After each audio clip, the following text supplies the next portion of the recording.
주 임재 안의 교회라고 하는 책 가운데 이런 작은 에피소드가 있습니다. 한 대장장이가 여행을 떠나게 되는데 그가 데리고 있었던 1등 조수가 있었습니다.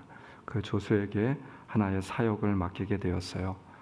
말구 편자 모형 하나를 주고 똑같은 모형으로 100개를 내가 돌아오기 전까지 만들어 놓아라 라고 하는 지시였습니다. 그리고 여행을 떠났습니다. 조수는 주인의 명령에 따라서 말구 100개를 만들어야만 됐습니다.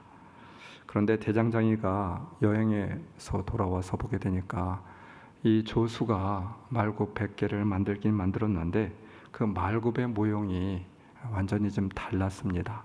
자신이 원하는 것과 완전히 다른 모습이었습니다. 그리고 더 안타까운 것은 하나하나가 다 제각기 달랐다라고 하는 것이죠. 주인이 주었던 말굽과 100번째의 말굽은 완전히 다른 모습이었습니다. 대장장이는 어찌된 영문인지 조수에게 추궁을 하게 되었습니다. 조수는 이렇게 이야기해요. 주인이 주신 그 말굽을 그대로 저는 만들었습니다. 주장을 합니다. 경위를 살펴보니까 이러합니다. 조수는 주인이 남겨놓고 간 모형을 보고서 처음 말굽을 만들게 되었습니다. 그런데 두 번째 말굽은 세 번째 말굽은 자신이 만든 말굽을 따라서 그대로 또 말굽을 만들게 되었고 또 그 다음 말굽은 그 전에 만들었던 자기가 만들었던 말굽을 통하여서 만들게 되었고 그렇게 하다 보게 되니까 처음 것과 100번째 것은 완전히 달라졌다라고 하는 것이겠죠. 이 예화가 주는 그런 시사점이 있지 않겠습니까?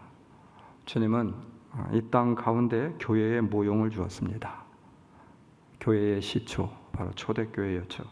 그런데 현대 교회의 모습은 초대교회의 모습과 굉장히 많이 달라져 있는 것 같아요. 그래서 이런 말이 있지 않습니까? Back to the 초대교회, 초대교회로 돌아가자. 초대교회의 본질과 거리가 멀어지고 있어요. 여러분, 그 이유가 여러분들은 무엇이라고 생각하고 있습니까? 초기 예루살렘 교회에 대한 우리는 그 그림을 갖고 있지 못하고 있는 것 같아요. 초대 예루살렘 교회와 거리가 많이 멀어져 있다라고 하는 이야기일 수도 있습니다. 사람들은 요즘 위기라고 합니다. 경제, 사회, 소시민들의 삶 가운데서 큰 위기를 맞고 있다라고 해요. 맞습니다. 위기입니다. 전 세계가 위기이고 또 우리나라가 위기이기도 합니다. 여러분들의 삶 가운데 있어서도 정말 절체절명의 위기를 맞고 있는 그런 성도들도 있겠죠. 여러분, 교회도 마찬가지입니다. 우리 한국 교회사에 있어서 가장 큰 위기가 바로 오늘에 직면하고 있는 그런 이와 같은 일들이 아닐까 싶기도 합니다. 유명한 극작가였던 소설 한명회를 쓴 신봉승이라고 하는 작가가 이런 말을 했어요. 여러분들에게 익히 들려졌던 말이기도 한데요. 기업이 어려울 때 경영학 개론을 읽는 것은 아무런 도움이 되지 않는다. 그러면 무엇을 해야 하는가? 기업이 어려워질수록 우리는 역사책을 읽어야 한다. 이렇게 말하고 있습니다. 여러분, 기업이 위기를 맞는 것과 역사책은 무슨 상관이 있습니까? 이것이 도대체 무슨 말입니까? 소설가이기 때문에 허무맹랑한 이야기를 하고 있는 것입니까? 아니에요. 역사책에는 선악을 구별하는 기준이 적혀 있다고 합니다. 그 기준은 윤리성을 동반합니다. 그러므로 기업이 위기에 봉착하였을 때 위기 극복의 방법을 찾는 것이 아니라 역사적인 안목을 가지고 옳고 그름이 무엇인지, 위기의 본질이 무엇인지 거기부터 찾아 들어가야 된다라고 하는 것이죠. 그래야 진정 위기를 잘 극복해내고 계속해서 이겨나갈 수 있다라고 하는 말입니다. 사람들은 위기를 극복할 수 있는 방법을 찾으려고 합니다. 경영학 개론에서 문제를 해결하는 키를 찾으려고 하죠. 그러나 그것은 근본적인 해결이 못 됩니다. 경영학 개론이 아닌 신봉승 작가가 이야기한 것처럼 역사책입니다. 기본으로 돌아가야 되고 본질로 돌아가야 된다라고 하는 말이겠죠. 사도행전 2장에 나타나 있는 교회의 원형이라고 본질이라고 할 수 있는 초대교회는 여러분 어떤 교회입니까? 초대교회 성도들은 어떤 성도들이었습니까? 아름다운 공동체의 원형은 우리는 어디로부터 찾아줄 수 있겠습니까? 교회뿐 아니라 여러분이 속해 있는 공동체가 어떠하든지 그 원형, 본질이 찾아질 수 있는 오늘 이 시간이 되었으면 좋겠습니다. 나의 삶 가운데 있어서도, 나의 신앙의 삶 가운데 있어서도 그 본질이, 그 원형이 다시 한번 찾아질 수 있는 귀한 시간이 정말 오늘 이 시간이 되기를 주님의 이름으로 축원합니다. 예수님이 부활하신 후에 제자들은 예루살렘에 머물게 되었죠. 예수님이 말씀하셨습니다. 약속하신 성령을 기다려라. 오순절 성령의 강림이 이루어지고 난 뒤부터 초대교회가 시작되게 되었습니다. 오늘 말씀은 너무나도 유명한 말씀이고 바로 초대교회가 어떻게 이루어졌는지에 대한 그런 말씀입니다. 성령의 사람들이 되었죠. 성령의 공동체가 되었습니다. 제자들에게 초대교회 공동체에 있어서 이 사건은 매우 중요한 사건이요, 분기점이었습니다.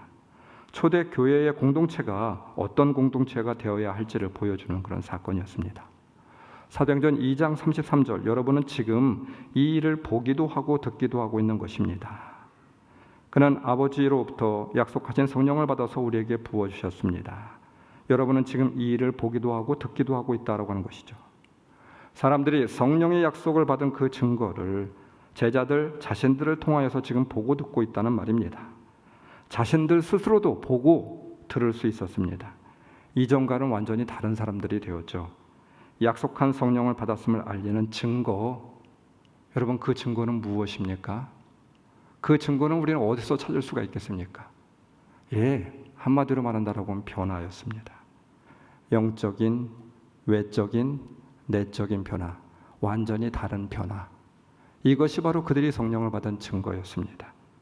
교회에서 병자들이 일어나고 눈먼 사람이 앉은 뱅이가 일어나고 지난 시간처럼 일어나 걸으라 라고 하였더니 나면서부터 앉은 뱅이였던 40년 된 사람이 일어나고, 놀라운 기적입니다. 은과 금은 내가 없지만 나사렛 예수 이름으로 일어나 걸으라 명하니까 놀라운 기적의 역사가 일어났습니다. 신도들이 기도하니까 감옥에서 풀려나는 역사가 일어났습니다. 5장 12절에 보면 사도들의 손을 거쳐서 많은 표징과 놀라운 일이 백성 가운데 일어났다. 예루살렘 근방의 동네에 사는 많은 사람들이 병든 사람들과 악한 귀신에 시달린 사람들을 데리고 모여들었는데 모두 다 고침을 받았다. 수없이 많은 기적의 역사들이, 표징들이 일어나게 되었습니다. 그러나 무엇보다도 놀라운 것은 초대교회가 위대하였던 것은 이러한 외적인 변화가 아니었습니다. 기적의 역사가 일어났다라고 해서 초대교회, 이것이 초대교회의 위대한 점이 아니었다라고 하는 것이죠. 우리는 착각하지 말아야만 됩니다. 베드로가 말씀하길 38절 회개하십시오 하고 외쳤더니 세례를 받고 죄 용서함을 받고 3,000명이나 늘어난 역사가 있었다. 46절 순전한 마음으로 기쁘게 음식을 먹으며 45절 재산과 소유물을 팔아서 모든 사람에게 필요한 대로 나누어 주었다. 저는 이 말씀을 보면서 이것이 정말 위대한, 너무 놀라운 기적 중에 기적이 아닌가 싶었습니다. 여러분들은 어떻게 생각하십니까? 가장 놀라운 표징은 바로 예수 그리스도를 믿고 회개하며 바뀌어진 그들의 삶이었죠. 나의 삶에 있었던 변화였습니다. 내적인 변화였습니다. 예수를 믿었고 성령의 역사로 살아갔던 사람들은 변화된 사람들이었어요. 그렇지 않습니까? 예수를 믿었던 사람들 다 보십시오. 변화된 사람이었습니다. 그렇다라고 하면 나는 예수를 믿고 있는 것입니까? 내 삶 가운데 그 변화가 찾아지고 있습니까? 보라, 이전 것은 지나갔으니 새로운 존재가 되었다. 새로운 존재라고 말씀하고 있어요. 베드로가 그러하였고 제자들이 그러하였고 사도 바울이 그러하였고 사도행전에 나와 있는 모든 예수를 믿는 사람들이 그러하였습니다. 신약에 나오는 사람들, 예수를 증거하고 예수를 믿는 사람들 모두가 다 변화된 사람들이었어요. 이전의 삶의 방식이 지배하지 않고 성령의 지배에 있었던 사람들, 그래서 변화된 사람들. 예수의 영에 지배받았던 사람들, 그래서 변화된 사람들. 삶의 목적이 바뀌어진 사람들, 그래서 변화된 사람들. 삶의 방식이 바뀌어진 사람들, 그래서 변화된 사람들. 아니, 변화될 수밖에 없었던 사람들, 예수를 믿었기 때문에. 교회는 성령의 충만을 받는 것입니다. 그리고 더 중요한 것은 새롭게 변화되는 것입니다. 하나님이 계시다는 말과 우리가 우리 삶 가운데 찾을 수 있는 말, 변화되었다는 말, 같은 저는 의미라고 믿습니다. 하나님이 임재하는 곳에 변화가 일어나지 않을까요? 우리의 삶이 변화가 없을까요? 아니에요. 우리가 하나님을 믿고 하나님의 영이 우리 안에 있다라고 하면 변화가 일어나는 건 당연한 거 아니겠습니까?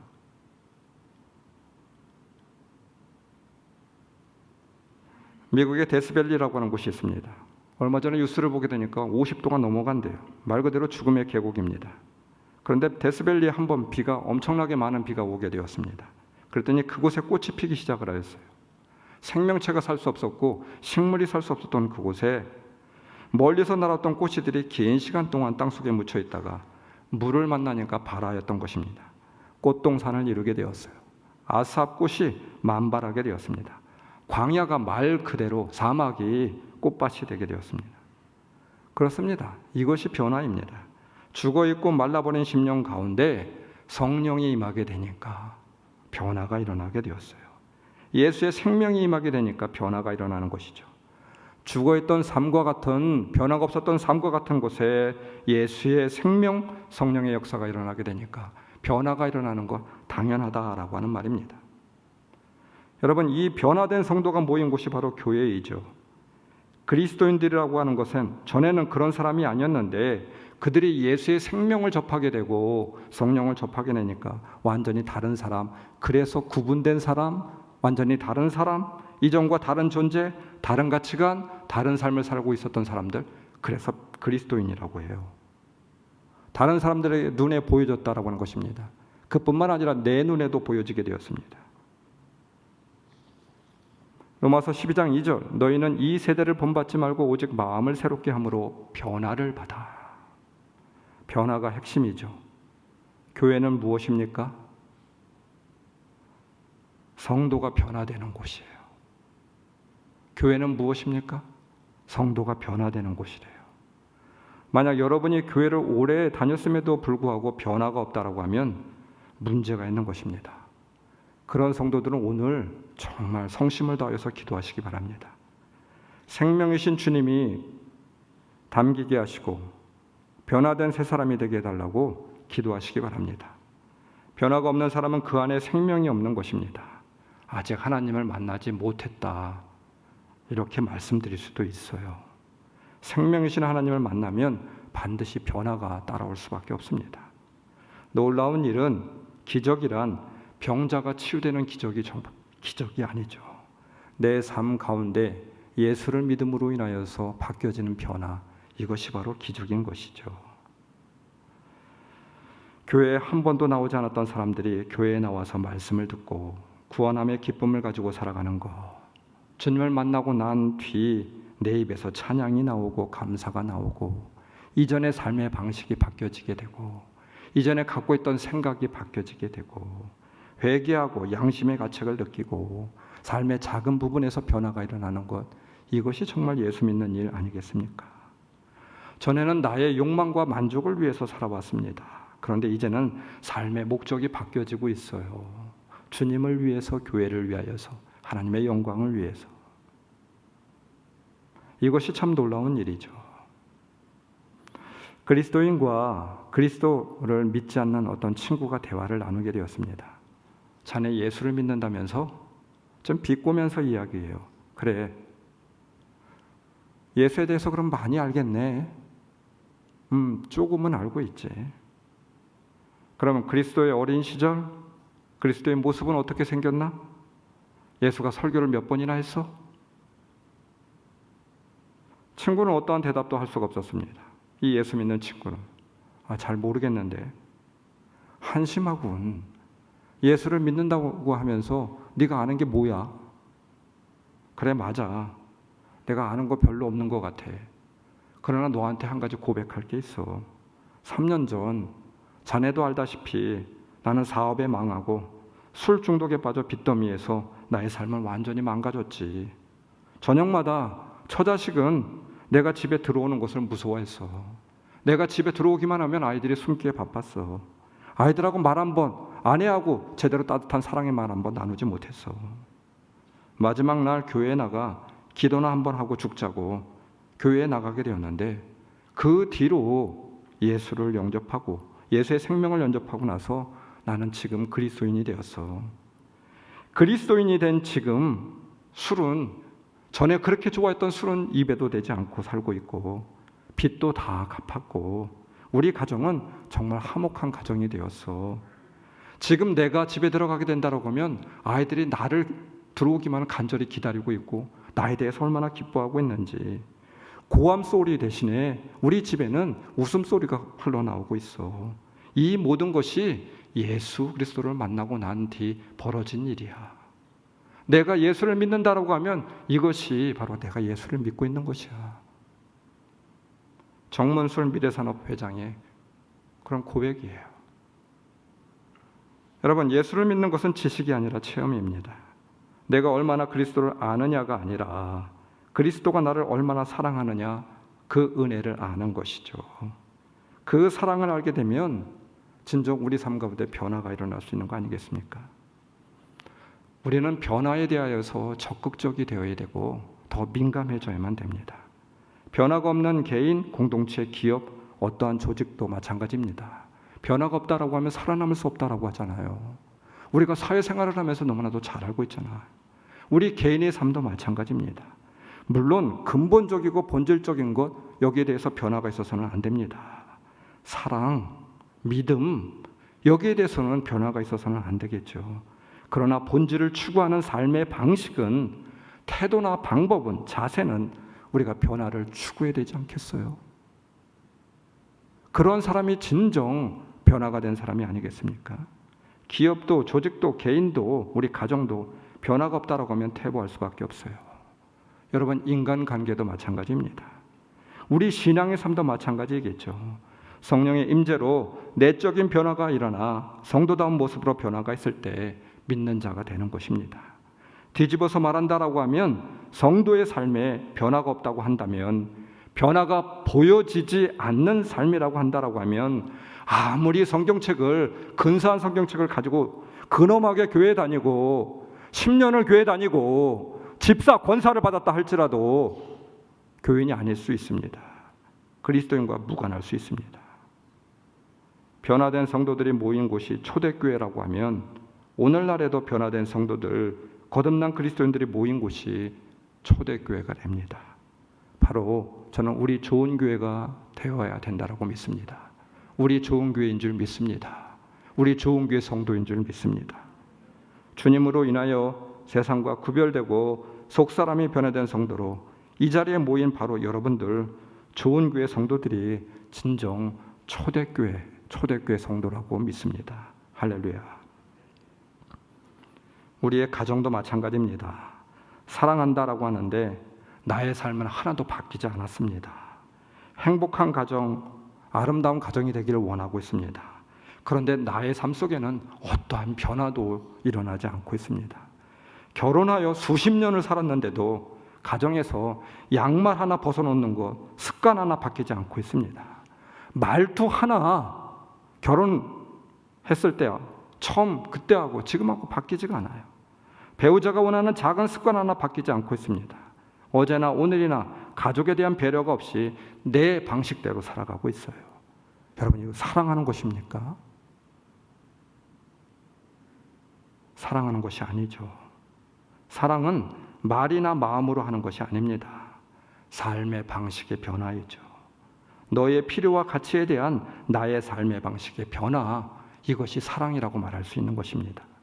진정 사랑하면 나의 기준에서의 변화가 아니라 너의 기준과 가치로 나의 삶이, 방식이 변하는 것, 이것이 사랑인 것이죠. 작은 것, 작은 일부터 변화해야만 됩니다. 사랑이 식어지고 무뎌진 마음에 변화가 없습니다. 변화가 일어나야만 됩니다.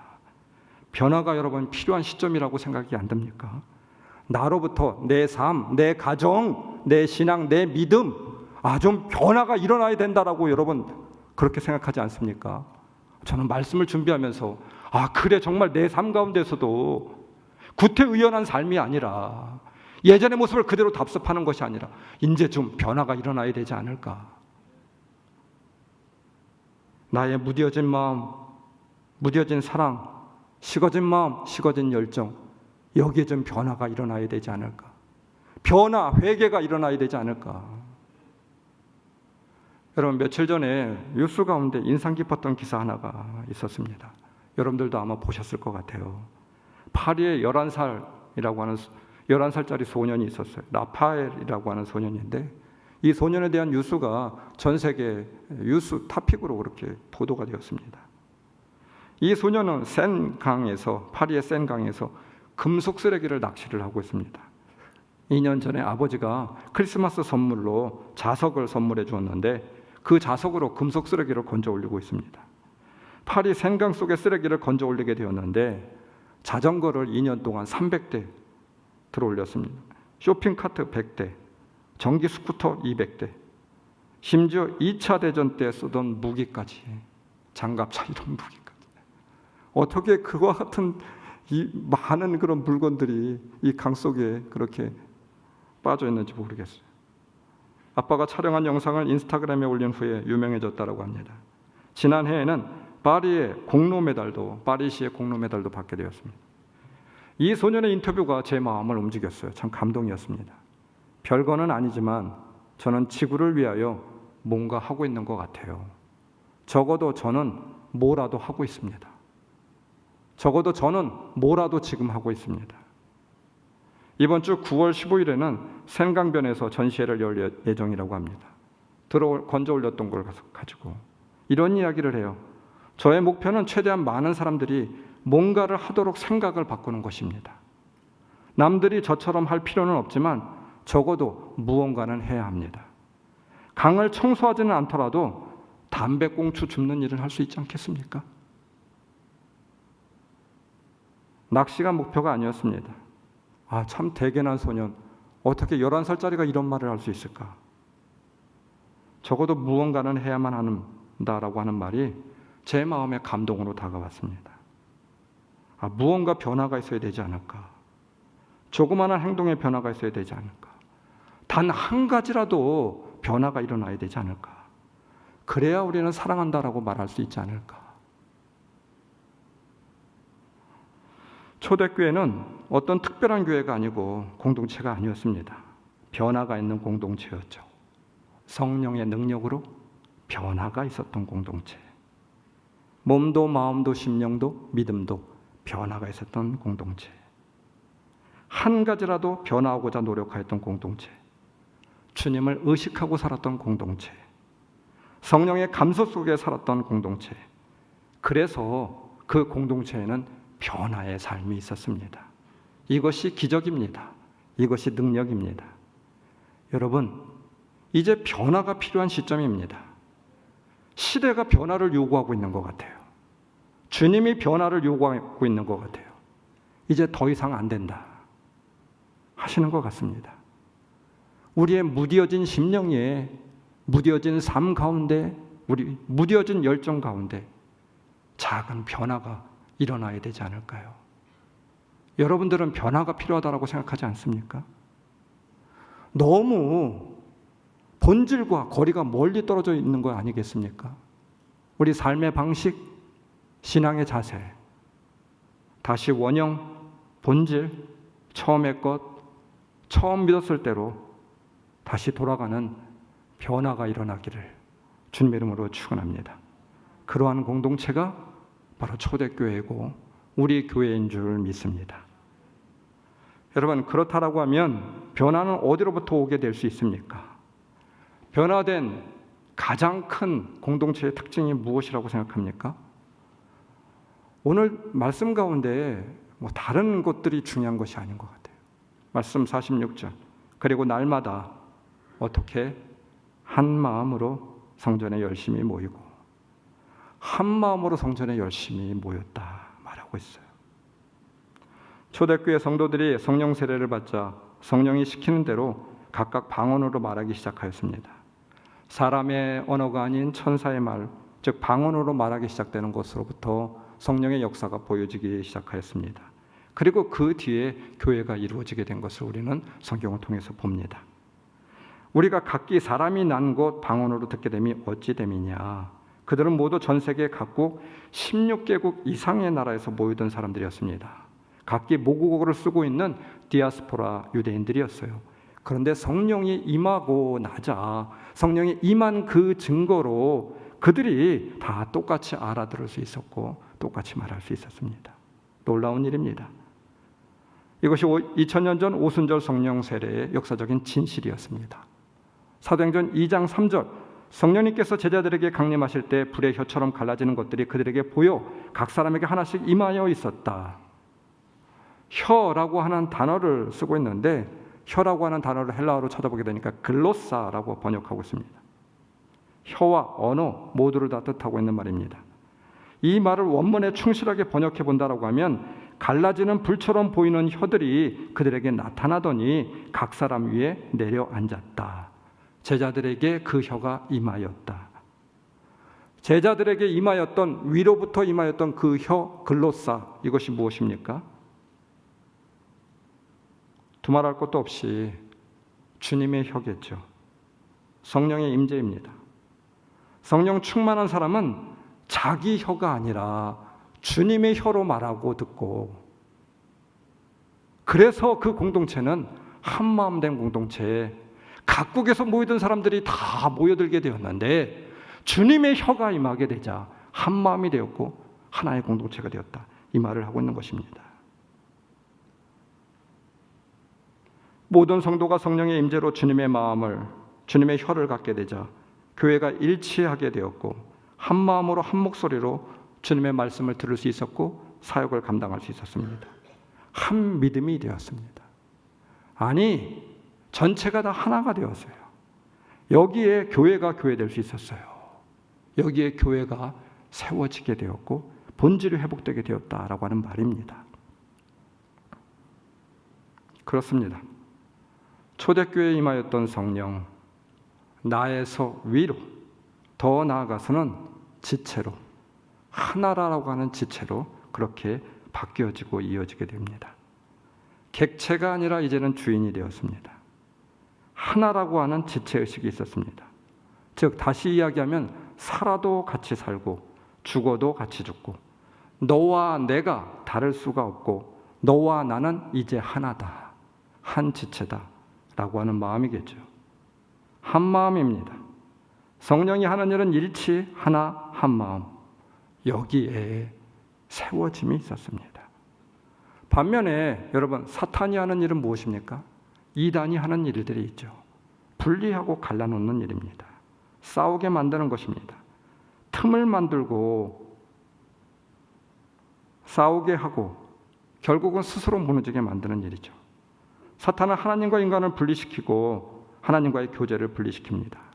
사람과 사람과의 관계를 분리시키죠. 교회에서도 마찬가지입니다. 성도와 성도를 분리시키고 사탄이 하는 일, 이단이 하는 일입니다. 교역자와 성도들을 분리시키게 됩니다. 결국은 분열을 조장하고 싸우고 아파하게 만들죠. 그리고 스스로 무너지게 만듭니다. 이것이 바로 사탄의 영이죠. 여러분, 분리가 있는 곳, 잘 되고 아름다운 공동체 되는 것을 보셨습니까? 아니에요. 상처와 아픔만, 갈등만이 존재할 뿐입니다. 교회에서 여러분 제발 편을 가르지 마십시오. 여러분의 의견과 가치가 안 맞아도 아예 우리는 이분법적으로 제쳐두지 마시고 반대하고 적이라고 생각하지 마십시오. 왜 교회가 그런 공동체가 되어야만 됩니까? 어떤 공동체나 사람이나 잘못이 있을 수 있어요. 여러분, 저는 정말 너무 안타까운 것이 있습니다. 성도들은 정치인이 아닙니다. 정치인이 되어서는 곤란합니다. 많은 분들이 교회 안에서 정치인처럼 살아가고 있는 것이 너무나도 안타깝습니다. 사람마다 가치 판단이 다를 수 있어요. 또한 누구나 잘못한 일, 잘한 일이 있을 수 있습니다. 선과 악, 옳고 그름을 물론 판단할 수 있습니다. 여러분, 그렇게 판단하고 우리가 알고 있다 할지라도 기도하십시오. 무조건 편을 가리고 저 사람은 나와 다른 사람, 적대시하고 이분법적으로 생각하는 것, 이것은 바로 정치인들이 하는 일이잖아요. 성도는 정치인이 아닙니다.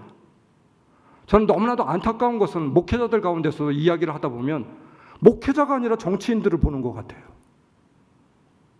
성도들도 마찬가지입니다. 왜 교회에서 우리 성도들이 정치인이 되어야만 됩니까? 에베소서 2장 19절, 그러므로 이제부터 여러분은 외국 사람이나 나그네가 아니요 성도들과 함께 시민이요 하나님의 가족입니다. 이제부터라고 합니다. 에베소 교회를 향하여 이렇게 쓰고 있어요. 우리는 이제 동일한 시민이다. 노예나 귀족이나 신분이 다를 수 없다라고 하는 거예요. 주인이나 노예나 상관없다 이 말입니다. 하나님의 권석입니다. 여자나 남자나 아니면 노인이나 아이나. 이방 사람들이 옛날에는 외인들이었습니다. 축복받지 못한 사람들이었습니다. 낯선 사람들이 있었습니다. 낯선 사람들이었습니다. 케노스라고 하였어요. 아주 뿌리가 다르고 언어도 다르고 생각도 다르고 그 사람들과 절대 어울려서는 안 되는 사람들. 그런데 이젠 하나님의 권석이래요. 하늘 시민이래요. 하나님의 시민이래요. 우리는 한 가족이 되었대요. 하나가 되었다라고 말하고 있습니다. 여기에는 어떠한 차별과 신분의 분리도 없다 이 말입니다. 에베소서 2장 18절 이방 사람과 유대 사람 양쪽 모두 그리스도를 통하여 한 성령 안에서 아버지에게 나아가게 되었습니다. 그러므로 이제부터 여러분은 외국 사람이나 나그네가 아니요 성도들과 함께 시민이며 하나님의 가족입니다. 한 가족이라고 하면서 우리가 서로 사랑하고 또 한 마음이 되어야 되지. 차별하고 분리하고 여러분 따로 세우고 이것이 한 가족이 되는 거 아니지 않습니까? 그런데 사실 현대의 교회들에서는 이와 같은 말씀이 무색할 때가 너무나도 많이 있는 것 같아요. 교회 이기주의에 빠질 때도 있어서 너무나도 안타깝습니다. 우리 교회는 주님의 교회인데 저 다른 동네의 교회는 주님의 교회가 아닌 것처럼 생각을 합니다. 우리의 목사님은 주님의 종 같은데 다른 교회 목사님은 주님의 종이 아닌 것 같아요.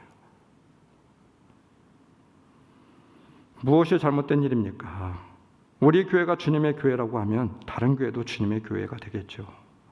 교회를 다니다가 그만둔 사람들이 교회에 가기 싫은 이유를 적어놓은 글을 보게 되었습니다.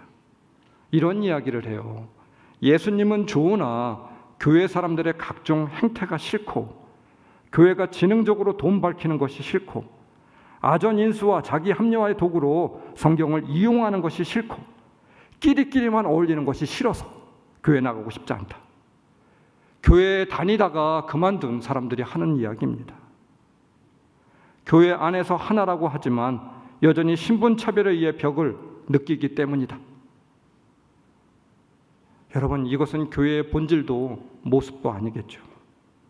이 중에 어떤 이유들은 자신의 결점은 보지 않고 다른 사람들의 잘못만, 아니 자기의 주관적인 그런 판단과 가치로다 그렇게 판단하는 내용도 들어있을 수 있습니다. 다분히 그런 모습이 있을 수 있어요. 교회의 일부만 보고 전체를 보지 않는 편향된 관점이 있을 수 있습니다. 그러나 여러분, 그렇게만 치부할 수 없는 것은 일정 부분이 아니라 상당 부분 교회가 잘못하는 그런 부분이 많이 있다라고 하는 것이죠. 혹 우리 교회 안에서는 이러한 잘못이 있으면 우리는 고쳐나가야만 됩니다. 그래야 주님이 기뻐하는 교회가 될 수 있습니다. 교회의 교회됨을 이뤄나갈 수 있는 것이죠. 국민일보에 한 기사가 실린 적이 있습니다. 예레미야 스티펙이라고 하는 목사님의 이야기예요. 어느 일요일 날 오전 자신이 담임 목사로 부임하게 된 교회에 부임을 하게 되는 날이었습니다. 그런데 그 교회 근처에서 노숙자로 있었던 한 사람이 있었고 어슬렁거리게 되었습니다. 안타깝게도 교인 중에 그에게 다가가서 말을 걸어온 사람은 그 교회가 1만 명이 모이는 교회였는데 그 거지처럼 보여줬던 그 사람에게 말을 걸었던 사람은 딱 3명이었다라고 해요. 교회로 향하는 교인들에게 음식을 사려고 하나 잔돈 좀 달라고 했지만 어느 누구도 관심을 갖지 않았습니다. 예배 시간이 되어서 교회에 들어가게 되었는데 맨 앞자리에 앉으려고 했는데 그 교회 예배위원들이 나서서 반대를 하고 당신은 여기 앉으면 안 된다라고 쫓아나게 되었습니다. 그래서 간신히 그 모든 것을 뿌리치고 맨 뒷자리에 겨우 앉게 되었다라고 해요. 이후 그 광고 시간에 오늘 새로운 예레미야 스티펙 목사님이 오늘 우리 교회에 오셨습니다. 광고 시간이 있고 나오셔서 인사하겠습니다. 이렇게 광고가 나가게 되었어요. 누가 나왔습니까?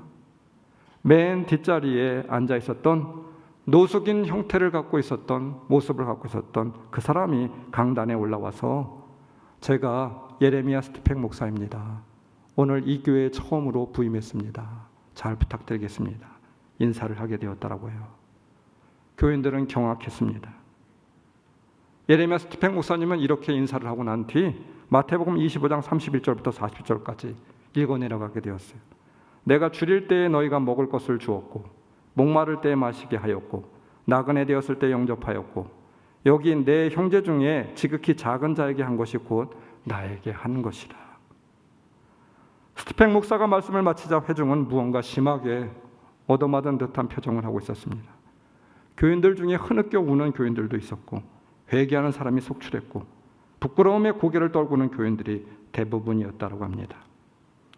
스티펜 목사님은 이날 오전 자신이 겪었던 것을 말하면서 이렇게 말하였습니다. 오늘 아침 교인들이 모이는 것을 보았습니다. 하지만 예수 그리스도의 교회는 아니었습니다. 세상에는 교인들이 많다 하지만 제자는 부족한 것 같습니다.